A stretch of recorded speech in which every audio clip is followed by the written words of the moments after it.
A message left in plain sight of millions of people, in museums, in art books, in posters and prints and notebook covers.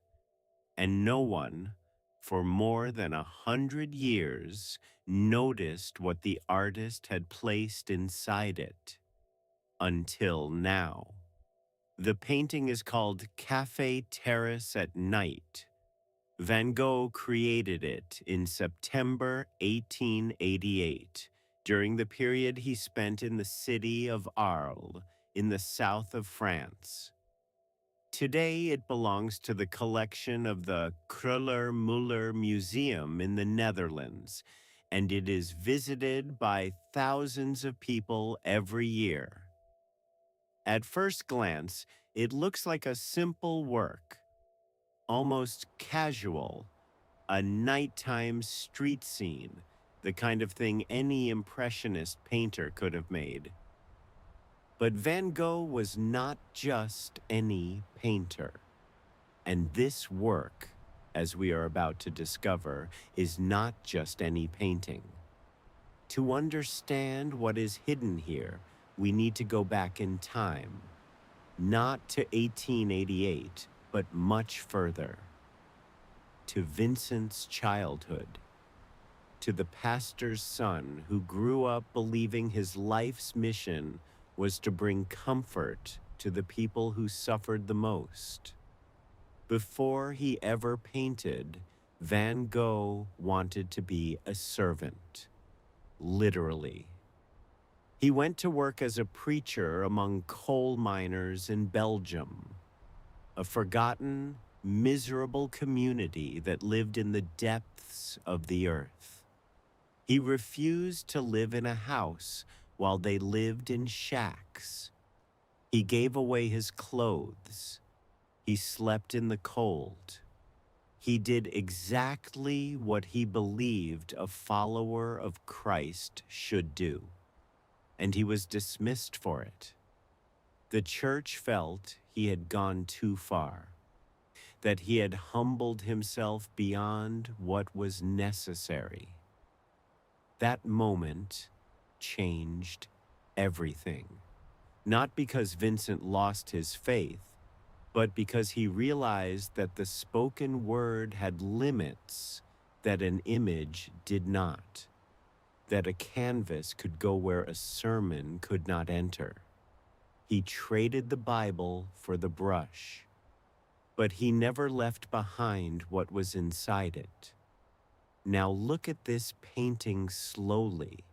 Let it exist for a moment before you try to decode it. The first feeling it provokes is one of warmth. There is a heat here that goes beyond temperature. The cafe terrace seems to radiate something, not just light, but a kind of invitation. That intense yellow pouring from the awning, across the table, across the stone pavement around it. It is not simply an aesthetic choice. It is a statement about the way Van Gogh saw the world. He believed that light was always possible, at any hour, in any place.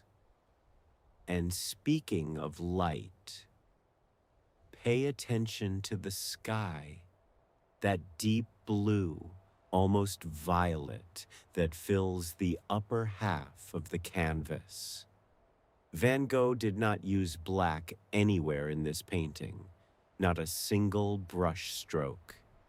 The entire night is built with vivid colors, blues, greens, purples, as if the darkness itself had life inside it. He wrote about this. He said he wanted to show the night not as an absence, but as a presence, a different way of seeing, not the lack of something. The stars you see there were not invented. Researchers were able to identify the constellations represented and confirmed that the sky Van Gogh painted corresponds exactly to what was above Arles on that specific night in September 1888. He was not decorating, he was documenting with an almost obsessive fidelity to what his eyes actually saw. And the brushwork. Look at it carefully. Every stone in the pavement has its own identity. Every brick in the wall was touched individually by the brush. There is no area of this canvas that was treated with carelessness or haste. It is the painting of a man who is convinced that every detail of the ordinary world deserved total attention. That is not technique. That is theology. Now I need you to do something different. Stop looking at the terrace. Stop looking at the sky, the star, the golden pavement. Look inside the cafe. There in the back, beyond the tables on the sidewalk, inside the enclosed and slightly shadowed room, there are figures, people seated, and at the center of them, standing, a figure in a pale tunic with long hair. Count the figures around that central one. There are 12. 12 people gathered around a central figure, and if you draw a straight line upward from the head of that figure, you will find in exactly that position a window frame. Forming across, one central figure, 12 around, across above, and then at the left edge of the cafe's entrance, an isolated figure, dark, moving away, walking alone toward the shadows of the street in the opposite direction from the group. Van Gogh had painted The Last Supper, not in a cathedral, not with gold and marble and angels on the ceiling, but in a French cafe, on a cobblestone street, on an ordinary September evening. But there is a detail within this detail that feels like the very heart of it all. The central figure, the eternal, is not seated at the head of a noble table in a place of honor and prestige. He is standing, serving, moving among the people with bread in his hands, distributing, offering, caring. Van Gogh did not portray the sacred as a king on a throne. He portrayed him as a waiter. And that is no accident. It is pure theology. It is the same idea that ran through the whole of Vincent's life. The conviction that true greatness doesn't sit to be served, it rises to serve. That the highest of all chose precisely the most humble place. That the bread this waiter distributes that night is not just food. It is the same offering that stood at the center of the most sacred meal in Christian history. The divine in the last place anyone would think to look, serving ordinary people on an ordinary night, on a street that the whole world passed through without ever stopping to look. And then, at the left edge of the door, the solitary figure leaving. Judas, always Judas, going before the night was over. This detail stayed invisible for more than 100 years. It was formally identified in 2015, and when it came to light, it completely changed the way scholars and admirers began to look at this work. But what is most striking is not what was discovered. It is what Van Gogh had left written in his own letters at exactly the time he was creating this canvas. He told his brother Theo that he felt inside himself an enormous need, a need he took time to name, as if the word were too large to come out all at once. The word was faith. He was not just painting a cafe, he was doing what he had always wanted to do. He was preaching. There is a straightforward way to read this work.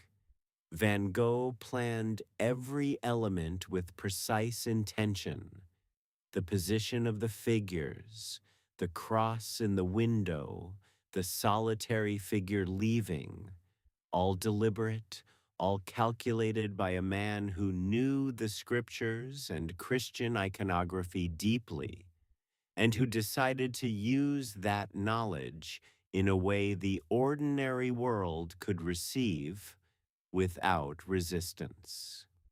In this reading, Café Terrace at night is an act of gentle subversion, a way of saying that the sacred does not need permission to exist outside of temples, that the eternal can sit in a wicker chair on an illuminated terrace among people who are simply living their lives and be completely real there.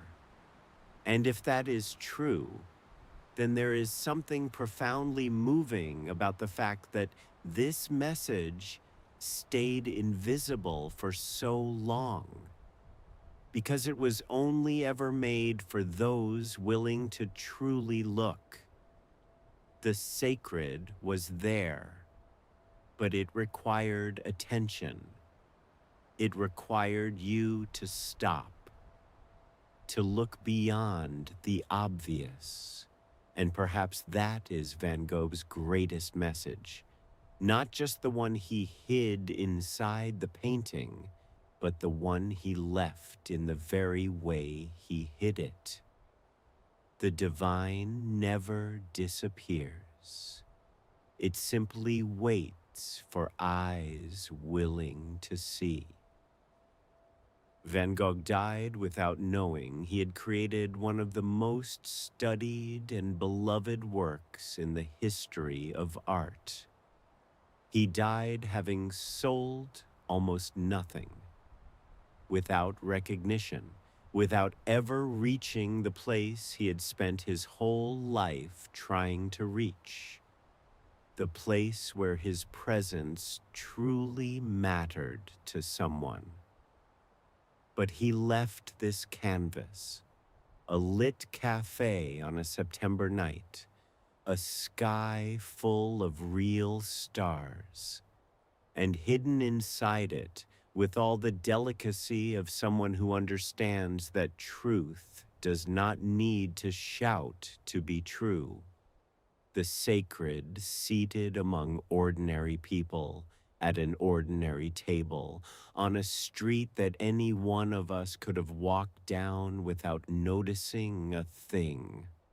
Van Gogh spent his life trying to show that Christ did not belong only to altars, that he was in the fields, in the coal mines, in the streets, at the bar tables, that anyone, regardless of belief, of history, of religion could find him by simply stopping to look around.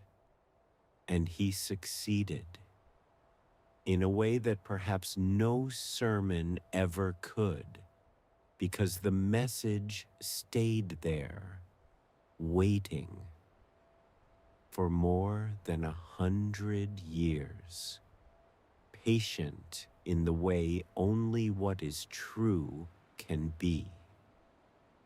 Now I want to know what you think.